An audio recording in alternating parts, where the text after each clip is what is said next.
పుంతలు తొక్కుతూనే వస్తుంది. ఇలాంటి తరుణంలోనే ఐవీఎఫ్ సరోగసీ వెలుగులోకి వచ్చింది. అయితే దీని సక్సెస్ రేట్ చూసి చాలా మంది కూడా షాక్ అయిన పరిస్థితి.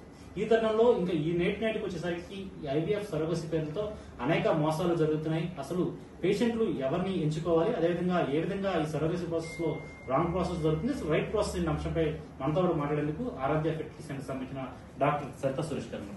మేడం, ఈ ఐవీఎఫ్ సరోగసీ ప్రాసెస్ ఏంటి? అసలు ముందుగా పేషెంట్లు ఏ విధంగా మిమ్మల్ని అప్రోచ్ అవుతారు, వారికి మీరు ఇచ్చే సూచనలు ఏ విధంగా ఉంటాయి? పూర్తిగా బయట సమాజంలో జరుగుతున్న మోసాలు మనం చూస్తాం. అలాంటి పట్ల అసలు పేషెంట్లకు ఒక అవగాహన ఖచ్చితంగా కావాలి. మీరు ఇచ్చే అవగాహన ఏంటి అసలు? సో ఐవీఎఫ్ సరోగసీ అనేది సపరేట్ అండి. మనం ఇప్పుడు అంటే ఈ సందర్భంగా సరోగసీ గురించి అంశం మీరు ప్రస్తావించారు కాబట్టి నేను దాని గురించి మీకు వివరిస్తాను. అయితే 2022లో మనకి బిల్లు పాస్ అయింది పార్లమెంట్ లో. దాని ప్రకారం అందరూ కూడా పర్మిషన్స్ తీసుకోవాలి. All IVF centres IVF permissions ఉండాలి. సపరేట్ సరోగసీ చేయదలుచుకున్న వాళ్ళు సరోగసీకి పర్మిషన్స్ ఉండాలి.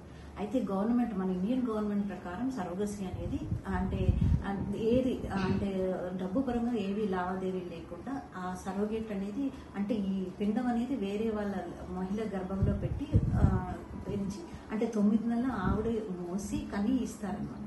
సో ఆ సరోగేట్ కి వెళ్ళదలుచుకున్న వాళ్ళు అంటే దీంట్లో డబ్బులు లావాదేవీలు ఏం లేకుండా అంటే వాళ్ళ బంధువులు లేకపోతే వాళ్ళకి అంటే మానవతా దృక్పథంతో హెల్ప్ చేయడానికి ముందుకు వచ్చే వాళ్ళు వచ్చి చేయాలి నార్మల్ గా. దీనిలో అంటే మనీ ట్రాన్సాక్షన్స్ ఏమి ఇన్వాల్వ్ కాకుండా ఉండాలి. అంటే సరోగేట్ కి ఈ జెనెటిక్ పేరెంట్స్ కి మధ్యలో ఉండాలి. అది బేసిక్ ఫండమెంటల్. తర్వాత కపుల్స్ ఎవరైతే సరోగేట్కి వెళ్ళదలుచుకున్నారో వాళ్ళకి అంతకుముందు పిల్లలు ఉండకూడదు. అంటే వాళ్ళకి అంటే కంటానికి ఆ మెడికల్ పరంగా కొన్ని ఇబ్బందులు ఉన్న వాళ్ళకి ఈ పర్మిషన్స్ అనేది లభిస్తాయి. తర్వాత ఈ పర్మిషన్స్ లభించడానికి ఫస్ట్ ఈ జెనెటిక్ పేరెంట్స్ అనేది సెంటర్ని ప్రాపర్ సెంటర్ని చూస్ చేసుకుని ఆ సెంటర్కి పర్మిషన్ ఉండాలి. ఫస్ట్ సరోగేట్ పర్మిషన్ ఉండాలి, ఐవీఎఫ్ పర్మిషన్ ఉండాలి. తర్వాత అప్రోచ్ చేసుకుని వాళ్ళ ఆధార్ కార్డ్స్, వాళ్ళ ఏజ్, తర్వాత వాళ్ళ మెడికల్ హిస్టరీ, ఎందుకు సరోగసీకి వెళ్లాల్సి వస్తుంది అంటే గర్భసంచిలో ఏమైనా ప్రాబ్లమ్స్ ఉన్నాయా, అంటే చాలా ఐవీఎఫ్స్ ఉన్నాయి, ఎన్ని చేసినా వీళ్ళకి అవ్వదా, లేదా క్యాన్సర్ వల్ల గర్భసంచి తీసేయటం, ఇట్లాంటి వాళ్ళకి అప్రూవల్స్ అనేది వస్తాయండి. వాళ్ళు ఇక్కడ డిఎంహెచ్ఓకి అంటే మన లోకల్ హెల్త్ బాడీకి అప్లికేషన్ పెట్టుకున్న తర్వాత ఆ వాళ్ళ త్రూ ఈ ఫైల్ అనేది ఫార్వర్డ్ చేయడం జరుగుతుంది. వాళ్ళు మన హెల్త్ బాడీ కేజీహెచ్లో హెల్త్ బాడీ ఉంది మన విశాఖపట్నంలో, అక్కడ తర్వాత కలెక్టర్ ఆఫీస్ నుంచి పర్మిషన్స్ తీసుకోవాలి. తర్వాత డిస్ట్రిక్ట్ కోర్ట్ నుంచి కూడా పర్మిషన్స్ తీసుకుని ఆ తర్వాత ఈ పర్మిషన్స్ అన్ని వచ్చిన తర్వాత ఈ సరోగేట్ అమ్మాయిని వాళ్ళు చూస్ చేసుకుని జనరల్గా తెచ్చుకుంటారు. తెచ్చుకున్నాక వాళ్ళు 35 సంవత్సరాల లోపు ఉండాలి. తర్వాత వాళ్ళకి ఏ హెల్త్ రిస్క్ ఉండకూడదు, ఎటువంటి ఇది ఉండకూడదు. తర్వాత వాళ్ళకి ఇన్సూరెన్సెస్ అన్నీ ఉండాలి. వాళ్ళు కూడా టెస్టులు అన్ని విధమైన టెస్టులు అయిపోయి అన్ని నిర్ధారణ అయిపోయిన తర్వాత అప్పుడు సరోగసీ చేయాలి. తర్వాత ఈ సరోగేట్ కన్సీవ్ అయినాక అంటే ప్రెగ్నెన్సీ వచ్చినాక కూడా 9 నెలలు దానికి సంబంధించిన డాక్యుమెంట్స్ అన్ని మన హెల్త్ ఆఫీస్కి సబ్మిట్ చేయాలి. ఆ తర్వాత బేబీ పుట్టినాక కూడా మనం అన్ని బర్త్ సర్టిఫికేట్స్ అనేది జెనెటిక్ పేరెంట్స్ మీదే వస్తుంది. కానీ సిజేరియన్ ఈవిడికైనట్టు అంటే ఎవరైతే గర్భం మోస్తున్నారో ఆవిడికైనట్టు మనం సబ్మిట్ చేయాలి. ఈ సర్టిఫికేట్స్ అన్నీ కూడా త్రూ కోర్టు తీసుకోవాలి. మనం ఇవన్నీ కూడా ప్రాపర్గా జెనెటిక్ పేరెంట్స్ మీదే వస్తాయి. సో ఇంత ప్రక్రియ అనేది ఏర్పాటు చేశారు. దానికి బాడీస్ ఉన్నాయి, అంత పక్కాగా ఏర్పాటు చేశారు. దాని ప్రకారమే వెళ్ళాలి. పేషెంట్స్ కూడా అవగాహన పెంచుకోవాలండి దీని మీద. అంటే సెంటర్ ఏది మంచిది దానికి అనుగుణంగా వెళ్ళాలి. తర్వాత ఈ ప్రాసెస్ అంతా బైపాస్ చేసి వెళ్ళటం అనేది కరెక్ట్ కాదు. ఈ ప్రాసెస్ త్రూనే వెళ్ళాలి. వాళ్ళకి అవసరం ఉంది అంటే దీనిలో సెక్స్ డిటర్మినేషన్ అనేది జరగకూడదు.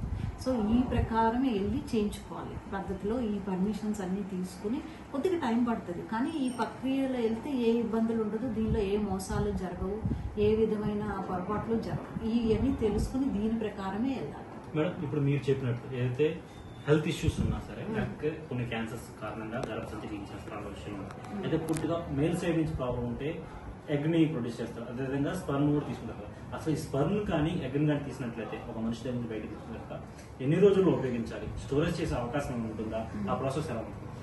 ఇప్పుడు మనం ఈ అంశం ఆ అంశం ఎంటైర్లీ డిఫరెంట్ అండి. ఈ సరోగేట్ అంశము ఆ స్టోరేజ్ అనేది ఎంటైర్లీ డిఫరెంట్. సో ఇప్పుడు వాళ్ళు గ్యామెట్ స్టోరేజ్ అనేది వాళ్ళ పర్మిషన్తో వాళ్ళ కన్సర్న్ తీసుకుని మనం స్టోర్ చేయాలి.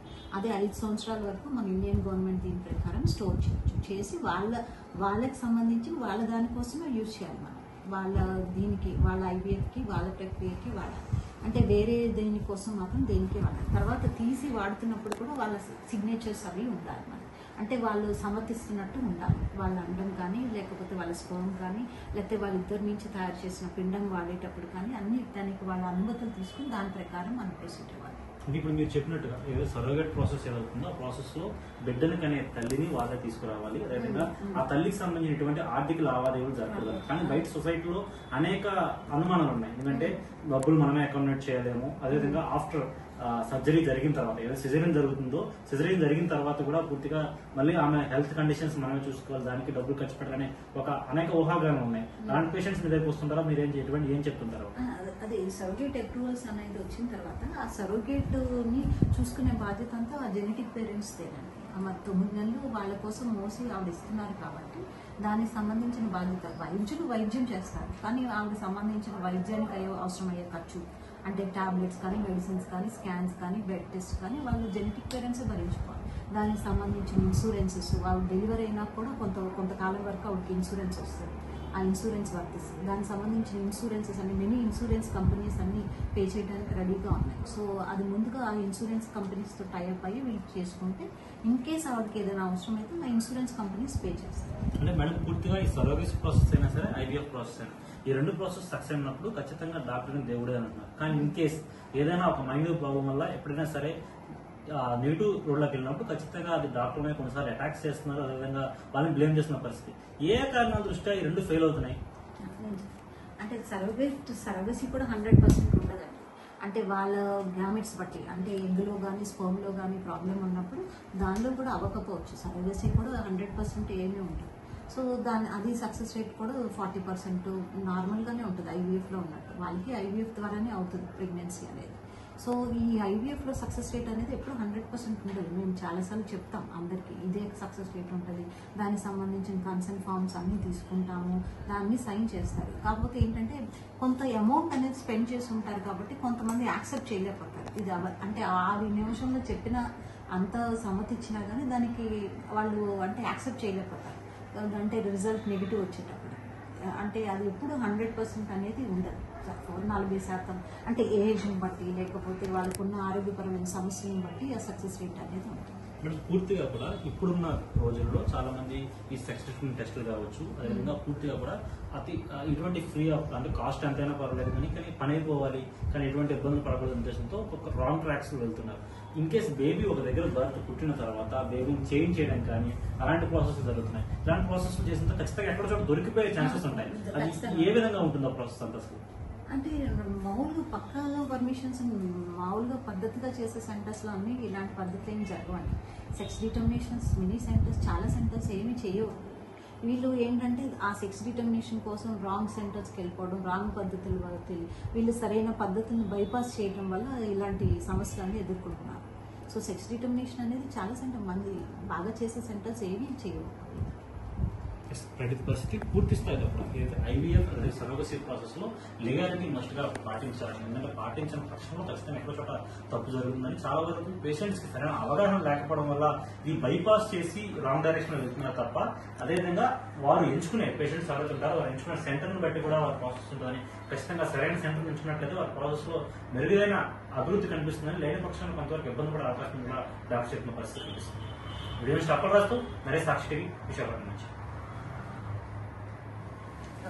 Thank you.